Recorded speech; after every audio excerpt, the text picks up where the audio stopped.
Welcome to the Maitriama Path podcast. Today, we're diving deep into a concept that might just transform how you understand your own emotional world.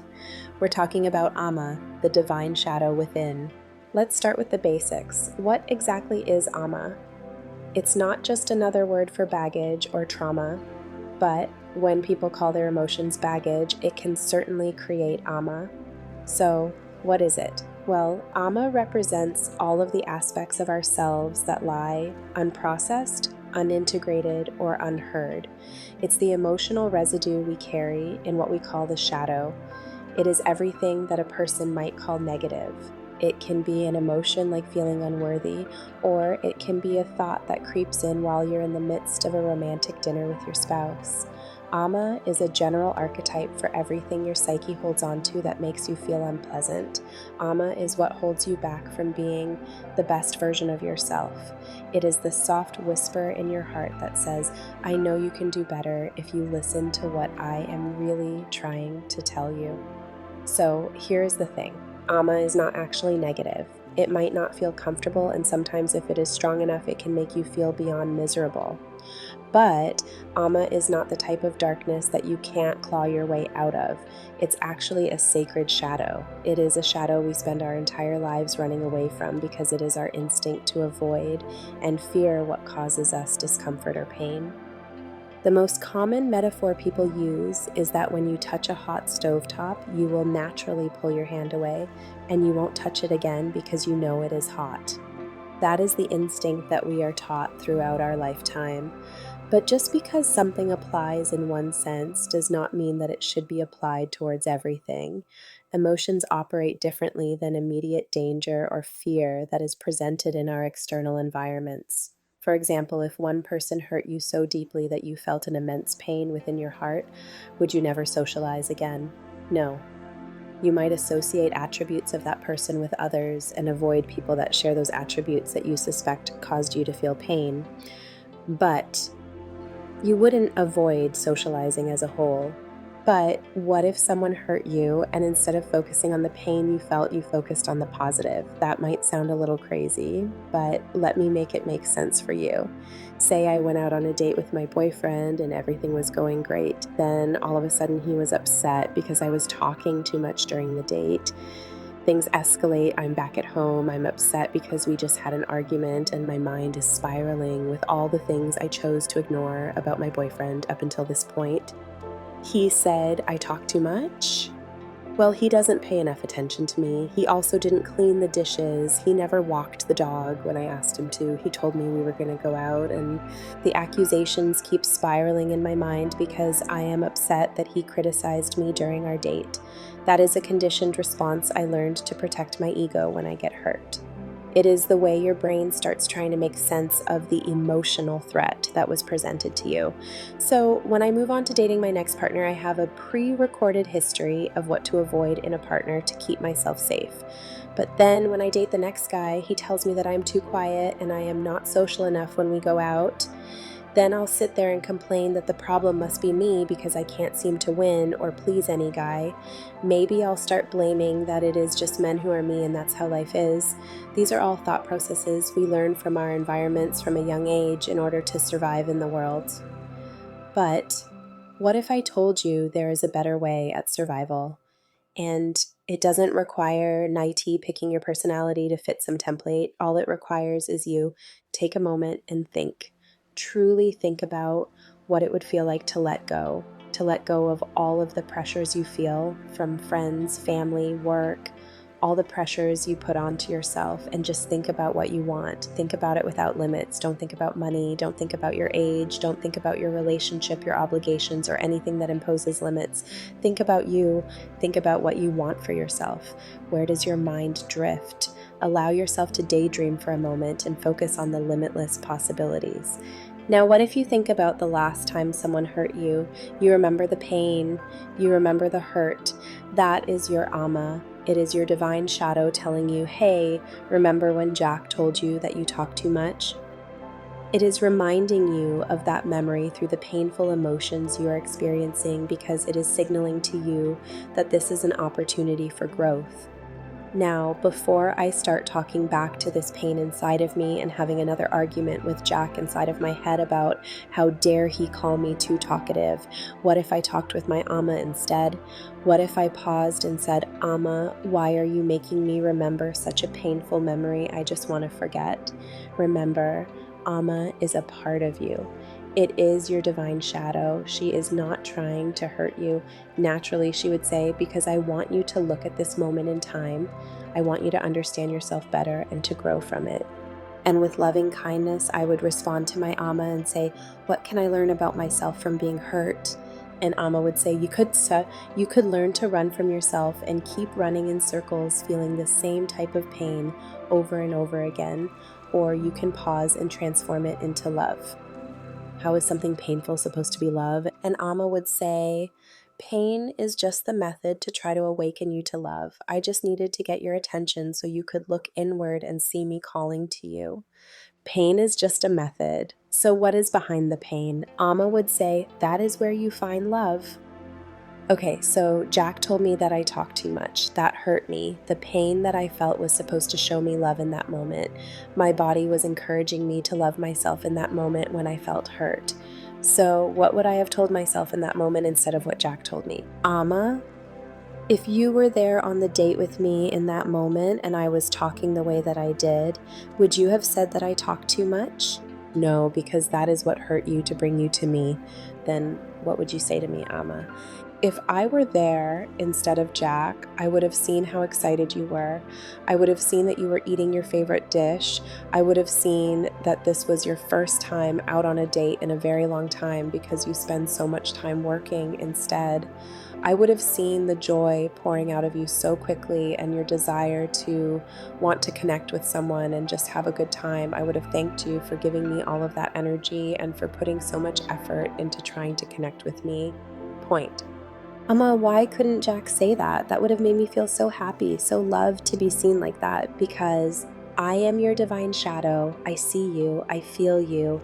All of you. Only you know how to love yourself, and that is why I exist, to help you see beyond what you see on the surface. But I can only do this if you come to me and give me that opportunity. Once you spend time with me, learning your way towards love, only then will you be able to teach people how to love you the way your soul craves to be loved.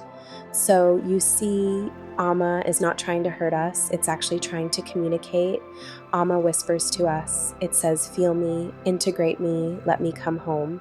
In this way, Amma isn't an obstacle at all. Amma is not pain or suffering. It only uses pain to show you that what you truly desire is the opposite of what causes you pain. Amma is giving you an invitation to healing. Amma is inviting you to be loving and kind to yourself because she is trying to guide you towards Maitri, the divine light. Sit with those thoughts for a moment. Allow yourself to have a conversation with your Amma. What is she telling you? When is the last time she spoke to you?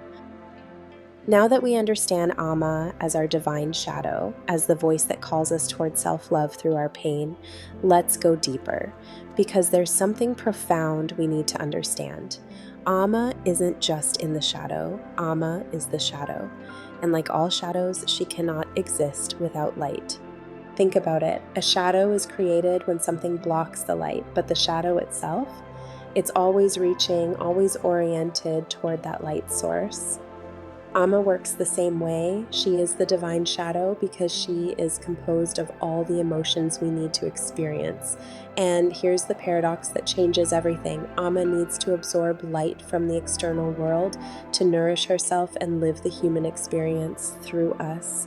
Let me say that again because it's important. Amma needs light. Your divine shadow is hungry for the very thing that seems opposite to her nature. She needs joy. She needs love. She needs validation, connection, beauty, wonder, all of it. Every interaction you have, every moment of happiness, every person who sees you and makes you feel alive, that's Amma drinking in the light. But here's the interesting thing. While we're chasing happiness, we rarely pause to ask why that particular thing is the object of our pursuit. If the chase is ingenuine, if we're chasing something because society taught us it would make us happy rather than because we genuinely need it, we'll never feel fulfilled once we achieve it. And Amma will illuminate that void within her, telling you, you chased the wrong thing. This happens because so much of what we do is conditioned muscle memory, following a script of what we think we should need, not what we actually need. Here's an example. Say you're single and you start dating multiple people, seeking new experiences and the thrill of variety. Each date is exhilarating because every person has a different personality. You're experiencing the breadth of human connection, feeding Amma with all this external light, new conversations, new energy, new possibilities. But then something happens. After all these experiences, you find yourself drawn back to one person, the one who resonated most with you. So you go back, you have a second date, a third, you keep going deeper with this person because something about them pulls you in and you can't quite explain why. As you continue going deeper, you eventually discover the truth. The reason you were drawn to this person is because their emotional being is feeding your Amma in a way no one else could. It's not about their looks, their job, their hobbies, or any surface level quality. It's that the way they love, the way they see you, the way they express emotion, it nourishes your divine shadow in exactly the way she's been starving for. This is why so many people are drawn to concepts like soulmates or twin flames. Our Amma is always trying to communicate that we need to be loved a certain way. And we idealize the concept of a soulmate because we have hope that someone out there will make us feel whole again, that someone will make us feel like home. But here's what's really happening. We are already whole. Within us lives the duality of Maitri and Amma, the duality of what we give to the world and what we receive from the world. That internal craving for completion isn't about being broken or incomplete. It's our psyche needing to experience the specific emotions it craves. We don't just want to be loved, we want to be loved exactly how we want to be loved. And we associate that state of optimal resonance as wholeness because we feel that something is missing, but we don't know how to explain it in any other way. What's actually missing isn't a piece of ourselves. It's the experience of being seen, understood, and loved in the specific way that feeds our Amma most deeply. Every compliment you receive, Amma absorbs it. Every moment of joy, she drinks it in. Every time someone loves you the way you want to be loved, that light pours directly into your shadow, nourishing the very depths of who you are. This is why Amma is divine. She's not just the keeper of your pain, she's the collector of your entire emotional spectrum. She holds both the darkness and the light. Let's go back to our story about Jack. Remember when Amma said she would have seen my joy, my excitement, my desire to connect? That moment on the date, before Jack spoke those hurtful words, I was experiencing joy. I was radiating. And in that moment, my Amma was there, absorbing every bit of that light, filling herself with my happiness. Then Jack said that I talked too much, and suddenly I felt the pain of my shadow. But here's what really happened. The light didn't disappear. Amma had already absorbed it.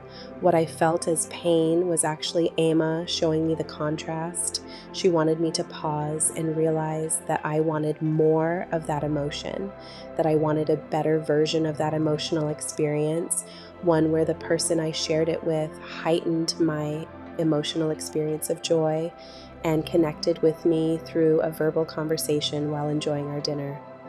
She was saying, look, I just showed you what joy feels like in your body. I collected that light for you, and now someone is trying to dim it.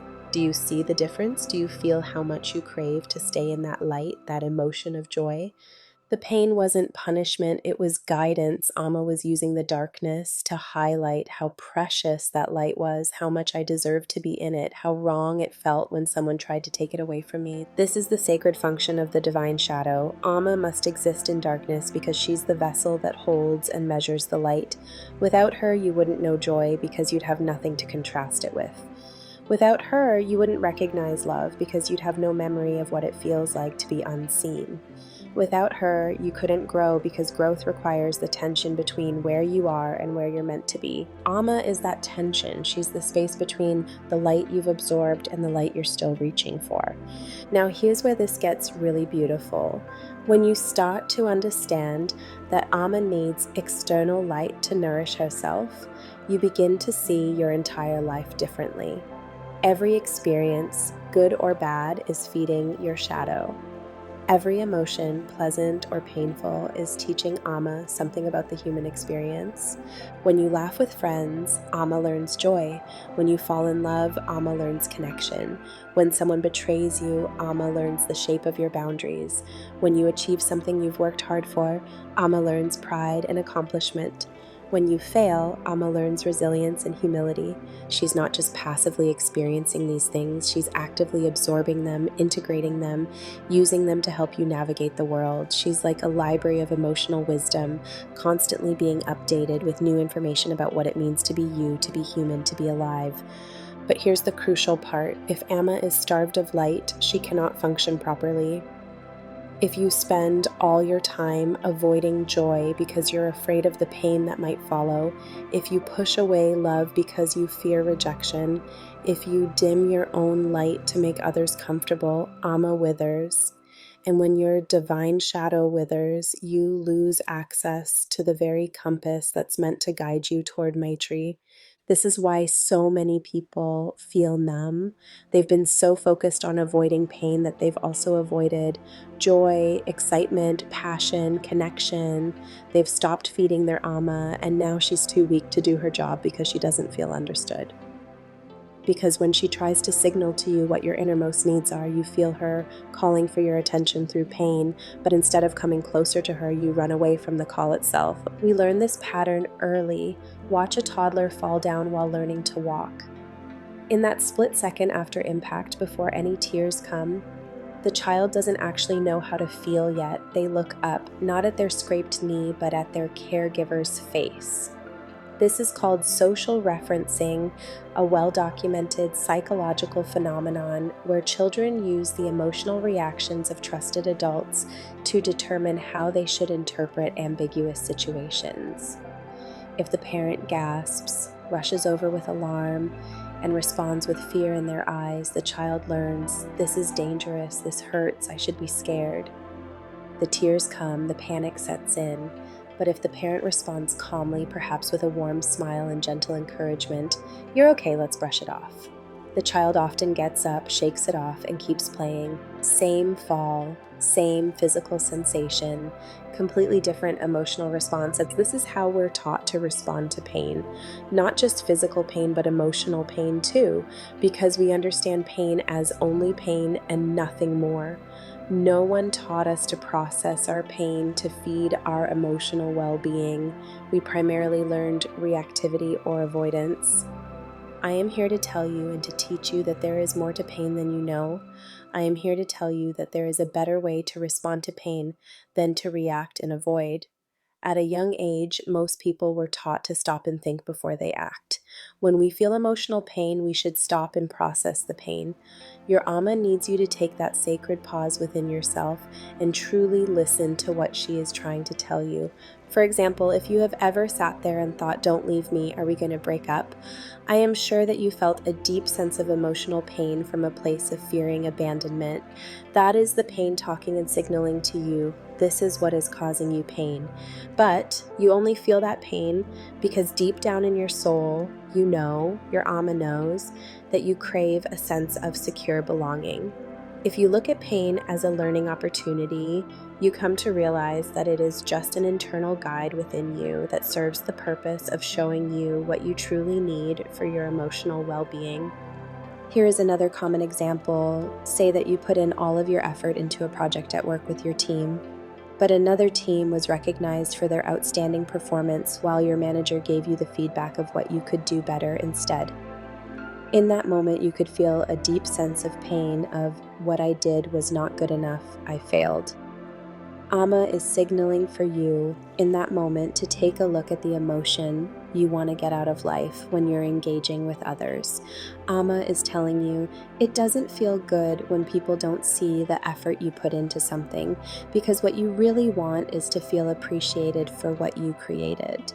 You want to feel that someone else is just as proud of you as you were of yourself when you created it. Amma guides you to see what you want to receive out of the external experiences you have with the people around you in order to fulfill your emotional needs. Amma shows you that the real definition of expressing love is empathy. Ama is the shadow of love we often don't see because we were never taught how to communicate with it.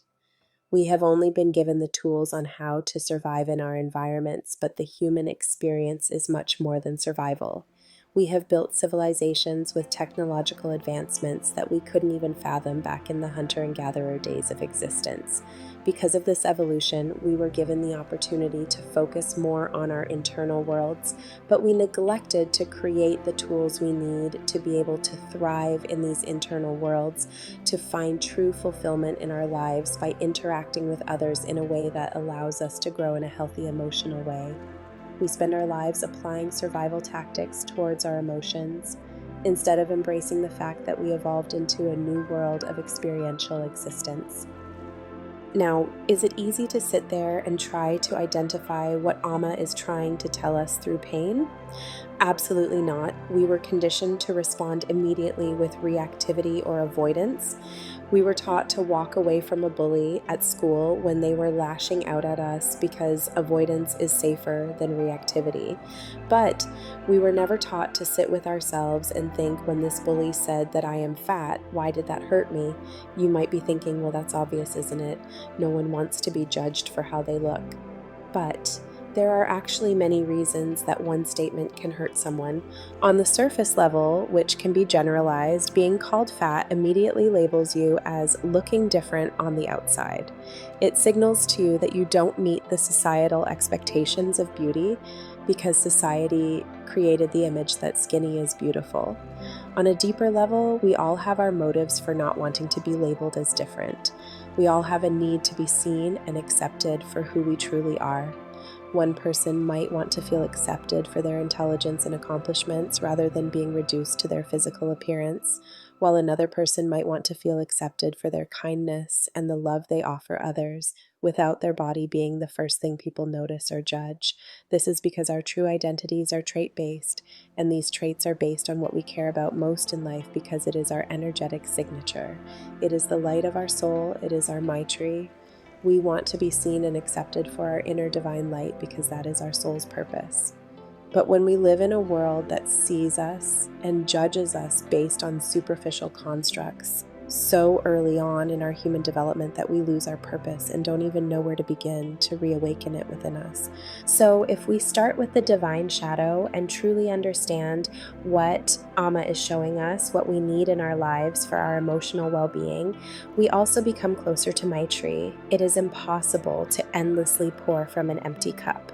Once you fill your cup, only then can you pour of yourself into others. To be able to give loving kindness to the world, you must first learn to give it to yourself. You need to embrace what truly makes you who you are by learning how to engage with all the beautiful nuances within you. So what do? How do we nourish our divine shadow while coming closer to our own divine light? We stop running from experience, we stop judging emotions as good or bad, and truly focus on what they are trying to show us. We recognize that every emotion, every single one, is food for our soul. Only then can we truly embrace the full potential of our human experience. When you understand this, you stop trying to curate your life to only include the good emotions. You stop performing happiness when you're actually sad. You stop pretending you're fine when you're falling apart. Because you realize that authenticity, real, raw, unfiltered emotional truth, is what brings you to life. Before I wrap up for the end of today's episode, let me give you a practice.